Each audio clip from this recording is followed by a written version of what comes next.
All right, welcome back, everyone. Let's step right into the shoes of a medical billing detective today. We're going to investigate and, more importantly, solve two of the absolute most notorious roadblocks in revenue cycle management, the PR-287 and PR-288 claim denials. Look, if you've ever had a perfectly clean claim abruptly stop dead in its tracks, chances are a referral issue is the culprit. In this comprehensive explainer, we're going to break down exactly why these denials happen, how to investigate them, and the precise steps you need to take to get them overturned and paid. So let's dive right into this. Here's a quick look at our agenda for today's masterclass. We'll cover what referral denials actually are, insurance plan rules, root cause verification, our decision tree, a standard caller note template, and finish up with a knowledge check. Okay, Section 1. What are referral denials? Let's take a look at the scene of the crime. We've got to set the baseline here first. What exactly is a PCP referral? Simply put, it's an official permission slip. A lot of insurance networks use the primary care physician as a sort of gatekeeper, right? So before a patient can go see a specialist, like a cardiologist or a physical therapist, or receive certain specialized treatments, that gatekeeper has to evaluate them and officially grant permission. In medical billing, if you don't have documented proof of that permission, the payer is absolutely not going to release those funds. Now let's look at our primary suspect here, which is Claim Adjustment Reason Code PR-288. When you see PR-288, the payer is literally telling you, hey, we see absolutely no referral authorization attached to this claim. This usually means one of two things. Either the patient went completely rogue and visited a specialist without getting PCP permission, or, and honestly this happens all the time, the referral was obtained, but your billing team accidentally omitted it from the claim form during submission. Now contrast this with our second suspect, PR-287. In this scenario, a referral number actually was provided on the claim. However, the payer looked at that number and flagged a problem. That referral might be invalid, it might be expired, or the allowed number of visits tied to that specific referral has been completely exhausted. It's kind of like a punch card. If the referral was good for 3 visits and you just billed for visit number 4, bam, you're going to get hit with a PR-287. Take a quick look at this. This is an actual explanation of benefits, so you can see exactly what this denial looks like out in the wild. If you look closely at those remark codes, you'll clearly see referral absent or exceeded. Spotting this is your cue to immediately launch your investigation. Moving right along to Section 2. Insurance Plan Referral Rules. Let's uncover the motive. Look, the golden rule of referrals is that the plan type dictates everything. HMO and point of service, or POS plans, are notorious for their super strict network rules. They almost always require a PCP referral to visit a specialist. But on the flip side, PPO and EPO plans are way more flexible. They usually allow direct access to specialists, meaning no referrals are needed at all. So if you ever get a referral denial on a PPO plan, a giant red flag should instantly go up. All right, Section 3. Root cause and verification. It's time for the investigation.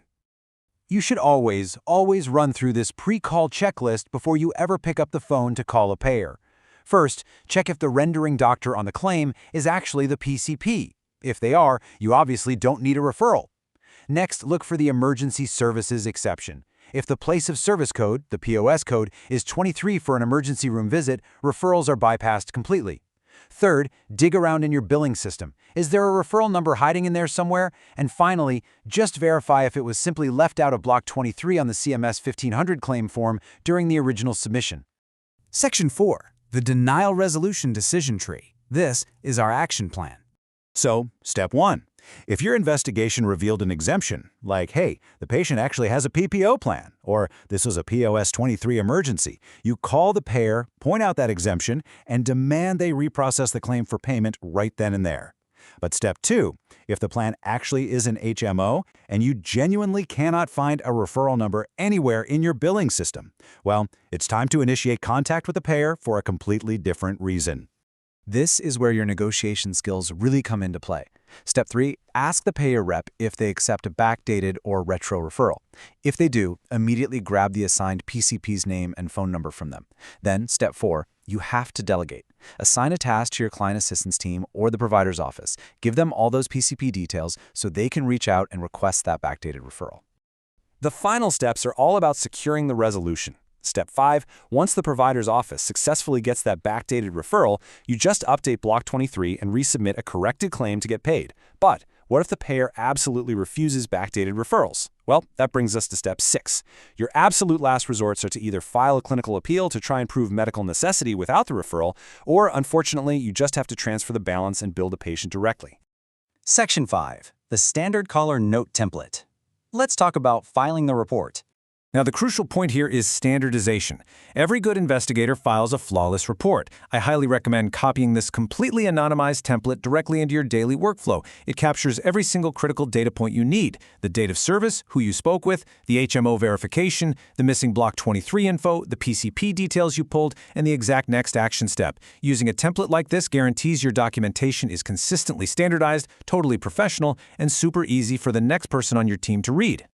Finally, Section 6, Module Knowledge Check. Let's do a quick debrief. Question 1 is going to test your recall on a really critical exemption. Which place of service code represents an emergency service that automatically exempts the claim from a referral requirement? Is it A, POS 11, B, POS 21, or C, POS 23? Take a second and lock in your answer. Moving right along to question 2. This one asks you to remember those structural motives we talked about earlier. Which insurance plan types typically do not require a PCP referral to visit a specialist, allowing for direct access? Is it A, HMO and POS, B, PPO and EPO, or C, Medicare HMO? And our final question, what exactly does our main culprit, the Claim Adjustment Reason Code PR288, stand for? Is it A, referral missing, B, referral invalid or exceeded, or C, expenses incurred prior to coverage? All right, let's see how you did. The answers are C for POS 23, your ultimate emergency override. B for PPO and EPO, those flexible plans with no gatekeepers. And A, PR 288 indicates the referral is entirely missing. So how did you do, detectives? Look, mastering these specific codes is honestly the fastest way to improve your cash flow. But I want to leave you with a thought. How much revenue is sitting in your aging buckets right this second simply because a single number was left off a claim form? Go find out. Share and subscribe for free courses on Decode Healthcare with Harshal.